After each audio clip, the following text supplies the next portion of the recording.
नमस्कार प्रिय दर्शकों, मेरी YouTube चैनल पर आपका स्वागत है। लास्ट 2 दिनों में मैंने कोई वीडियो नहीं बनाया था और जो भी वीडियो अपलोड नहीं किया था शायद आपको नया वीडियो की इन्फॉर्मेशन नहीं मिली होगी। तो आज के इस वीडियो में हम फिर से नए टॉपिक के साथ फिर से मिलते हैं। जैसे आपने देखा, मैंने यहाँ एक टॉपिक लिया है, स्पेसिमेन ऑफ ईमेल राइटिंग। तो इस वीडियो में हम ईमेल राइटिंग के बारे में पढ़ेंगे, how to start reading perfectly without making any mistake. और जैसे लास्ट वीडियो में आपने देखा होगा कि इंग्लिश जो पढ़ नहीं सकते, जिनको रीडिंग राइटिंग और अंडरस्टैंडिंग नहीं आता है, जिनको इंग्लिश के वर्ड मतलब पता नहीं है, और इंग्लिश में जो जो वॉकेबुलरी, जो नए नए वर्ड वॉकेबुलरी होते हैं, वो वॉकेबुलरी उसके को मतलब पता नहीं होते हैं। तो हर एक वीडियो में जैसे आपको पता है कि मैं नए नए वॉकेबुलरी समझाता हूँ, और जो भी सेंटेंस में हार्ड वॉकेबुलरी होते हैं वो वॉकेबुलरी का मतलब याद रखना जरूरी है। कोई भी गलती कर सकता है, बराबर। हर एक वीडियो में जैसे हम देखते हैं मिस्टेक हो सकती है, बोलने में, लिखने में, समझाने में, no doubt every man makes mistake, everybody makes mistake. लेकिन गलती 1 या 2 बार 3 बार हो सकती है, फ्रीक्वेंटली मिस्टेक होना अननेसेसरी है। तो यहाँ आप देख सकते हो, तो ईमेल राइटिंग जो लिखा है मैंने, specimens of email writing. Email writing, email कैसे लिखना है उसका सैंपल है, स्पेसिमेंट मतलब सैंपल। तो इस वीडियो में प्रिय दर्शकों आपको पता चलेगा कि ईमेल कैसे लिखा जाता है और उसका स्टेप कौन से होते हैं। लेकिन ज़्यादातर क्या है, मेरा ऐसा मानना है, जिनको भी ईमेल राइटिंग सीखना है, रिपोर्ट राइटिंग सीखना है, या कोई भी ऐसे राइटिंग, निबंध लेखन, मतलब जो भी राइटिंग सीखना है, जो राइटिंग सेक्शन है उसके अंदर स्किल होना ज़रूरी है। और स्किल में क्या चीज़ ज़रूरी है, कोई भी लिखने वाले को या सीखने वाले को, जिसको इंग्लिश बोलना भी है, तो भी ग्रामर और वॉकेबुलरी आना चाहिए। जो ऐसा मानते हैं कि रट्टा मार दिया, क्रैमिंग कर दिया, मगअप किया, that's not a way out of the problem, that's not a solution of your query. वो आपके सवाल का कोई सॉल्यूशन नहीं है। चलो let me start. Write an email to the municipal commissioner. मैं जैसे पढ़ूंगा आपको पता होगा मेरी मेथड, मैं आपको सेंटेंस समझाऊंगा ट्रांसलेशन के साथ। तो म्यूनिसिपल कमिश्नर को ईमेल लिखो ऑफ योर सिटी, अपनी सिटी के म्यूनिसिपल कमिश्नर को, complaining about the traffic congestion near the mega malls. तो मेगा मॉल के पास जो ट्रैफिक कंजेशन होता है, मतलब ट्रैफिक ज़्यादा बहुत फुल हो जाता है, उसको बोलते हैं ट्रैफिक कंजेशन। तो ट्रैफिक कंजेशन के बारे में कंप्लेन करते हुए म्यूनिसिपल कमिश्नर को ईमेल लिखो। कंप्लेन मतलब शिकायत करना। तो पहले आपको डियर ऑडियंस याद रखना है, पहले फ्रॉम लिखना है, बराबर। अंदर नाम पता नहीं लिखा है, कौन लिखता है, आपको डायरेक्ट बोल रहा है, इसलिए यहाँ सीधा आपको XYZ लिख सकते हो या अपना नाम लिख सकते हो। उसके बाद @ यहाँ लिखा है rediffmail.com। तो यहाँ आप लिख सकते हो अपना yahoo.com, gmail.com, कोई भी आ सकता है। ओके, जरूरी नहीं कि यही लिखना है। नीचे टू मतलब जिसको लिखना है, फ्रॉम मतलब किससे द्वारा लिखा जाता है, और टू मतलब सामने वाले को, किसको हम लिखते हैं, रिसीवर, इसको बोलते हैं रिसीवर।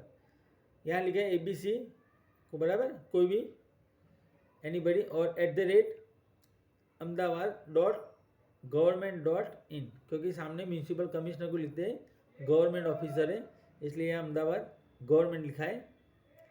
CC में यहाँ ब्लैंक लिखा है, तो मतलब आप देख सकते हो यहाँ ब्लैंक रखा है, क्योंकि ब्लैंक स्पेस इसलिए लिखा है CC और BCC दोनों में, मतलब it is not compulsory part, it is not necessary section of writing email. Email लिखने में ये 2 चीज़ जरूरी नहीं है। कुछ टीचर उसको लिखवाते भी हैं, कुछ डाइजेस्ट या कोई टेक्स्ट बुक में ईमेल राइटिंग दिया हो तो उसमें आ सकता है, लेकिन कंपल्सरी नहीं है, ऑप्शनल है।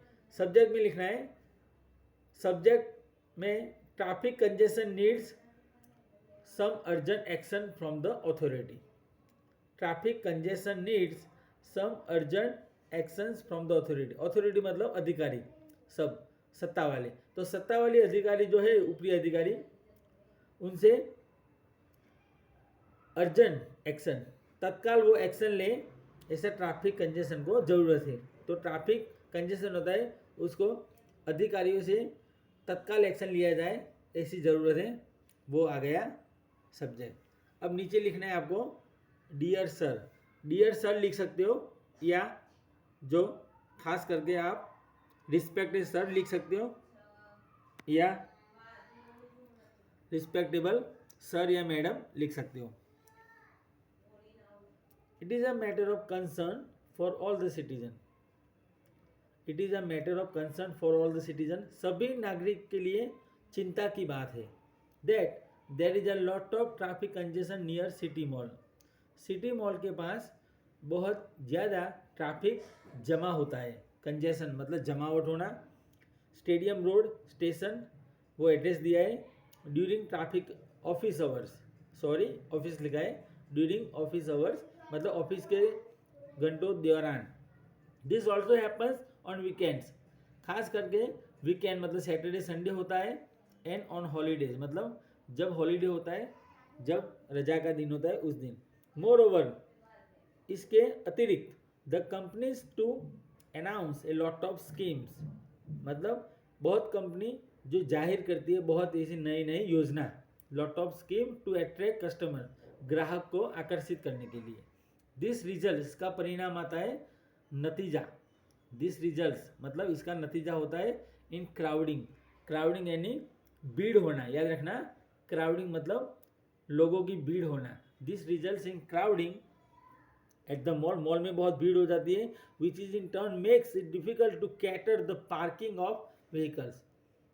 और उसके टर्न में क्या होता है सामने, it turn makes it difficult, बहुत मुश्किल होता है to cater the parking of vehicles, मतलब जो व्हीकल रखने का जो पार्किंग है जगह, उसको कैटर मतलब उसको प्रोवाइड करना मुश्किल हो जाता है। दो मतलब इसके बावजूद, याद रखना, दो the mall security personal work round the clock. तो यहाँ लिखा है जो इसके बावजूद द मॉल सिक्योरिटी, मॉल का सिक्योरिटी जो है personal work round the clock, इसका मतलब होता है राउंड द क्लॉक मतलब 24 घंटे। हार्ड वर्ड मैंने समझाया है, याद रखना। 24 आवर्स उसको क्या कहते हैं, राउंड द क्लॉक, 24 घंटे। टू मॉनिटर द ट्रैफिक को व्यवस्थित करता है, ध्यान रखता है, मॉनिटर करना। आई फील द एडमिनिस्ट्रेशन, मुझे लगता है, एडमिनिस्ट्रेशन मतलब मैनेजमेंट, मुझे लगता है कि व्यवस्थापन जो है administration should also make some arrangement for the paid public parking, मतलब जो लोग पैसा देकर पार्किंग करते हैं उनके लिए अच्छी व्यवस्था होनी चाहिए। अरेंजमेंट मतलब व्यवस्था। सो दैट, इसलिए कि this issue can be solve, ये जो प्रॉब्लम है उसको सॉल्व किया जा सके। कैन बी सॉल्व मतलब सॉल्व किया जा सके। A ground near by this mall, a mall के पास जो ग्राउंड है can be converted to temporary, मतलब जो स्मॉल ग्राउंड है उसको हम कन्वर्ट मतलब चेंज इनटू, उसको बदल सकते हैं किसमें, टू टेम्पररी पेड पार्किंग, एक शॉर्ट टाइम के लिए पार्किंग एरिया बन सके। टेम्पररी मतलब शॉर्ट टाइम के लिए उसको पार्किंग एरिया बना सके। ऑन सच डेज, इन दिनों पर, on such days when there is heavy rush, इन दिनों पर जब बहुत भारी रश, लोगों की भीड़ होती है, लोगों का बहुत आना जाना रहता है, उसको बोलते हैं रश। सो डियर ऑडियंस, आपको पता चला होगा ईमेल राइटिंग में कैसे मैंने आपको हिंदी ट्रांसलेशन समझाया। हिंदी ट्रांसलेशन करने के लिए मैक्सिमम वर्ड का मतलब आना जरूरी है। If you know more and more words, if you know more and more vocabularies, you can translate in Hindi very easily. These are the opportunity मतलब चांसेस, मौका। These are the opportunities where the administration officials have to prove their capabilities by solving such issue, मतलब ऐसे बहुत chances होते हैं जहाँ, where मतलब जहाँ, द एडमिनिस्ट्रेटिव ऑफिशियल मतलब जो वहीवटी अधिकारी, इसका मतलब याद रखना, हिंदी में बोलते हैं वहीवटी अधिकारी, जो वहीवटी अधिकारी है उनको साबित करना पड़ता है। हैव टू प्रूव मतलब साबित करना पड़ता है the capabilities by solving such issue. There are the opportunity where the administrative officials have to prove their capabilities by solving such issues. मतलब ऐसे बहुत चांसेस होते हैं जहाँ वहीवटी अधिकारियों को ऐसे प्रॉब्लम सॉल्व करके उनकी क्षमता और ताकत कैपेबिलिटीज वो कैपेसिटी जो है वो साबित करनी पड़ती है. आई रिक्वेस्ट द अथॉरिटीज़, मैं अधिकारियों को विनती करता हूँ. I request the authorities to take necessary action in the interest of the citizens. नागरिक के हित में, याद रखना यहाँ इंटरेस्ट का मतलब उसके हित में, उसके अच्छे के लिए. यहाँ इंटरेस्ट यानी वो इंटरेस्ट नहीं, ओके, ब्याज वाला वो इंटरेस्ट भी नहीं, या हम पढ़ने में इंटरेस्ट रखते हैं वो भी इंटरेस्ट नहीं. तीसरा मतलब होता है हित, बराबर, जनहित में जारी उसको बोलते हैं पब्लिक इंटरेस्ट, अच्छे के लिए.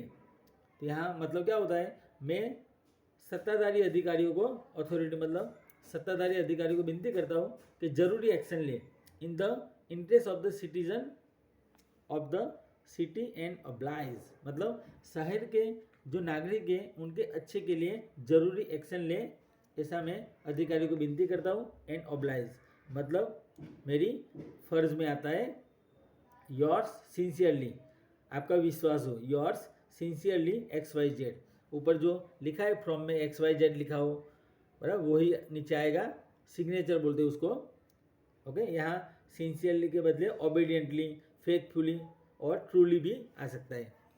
सो प्रिय दर्शकों, if you like this video don't forget to share. So अब नेक्स्ट वीडियो में नए टॉपिक के साथ मिलते हैं. 1 या 2 दिन में जो आपको नया वीडियो मिलेगा, और आज भी मिल सकता है. So continue waiting for getting new video and I hope you do the preparation. मतलब तैयारी करो और prepare the words and remember my Hindi translation. मैंने जो हिंदी बताया अनुवाद उसको याद रखो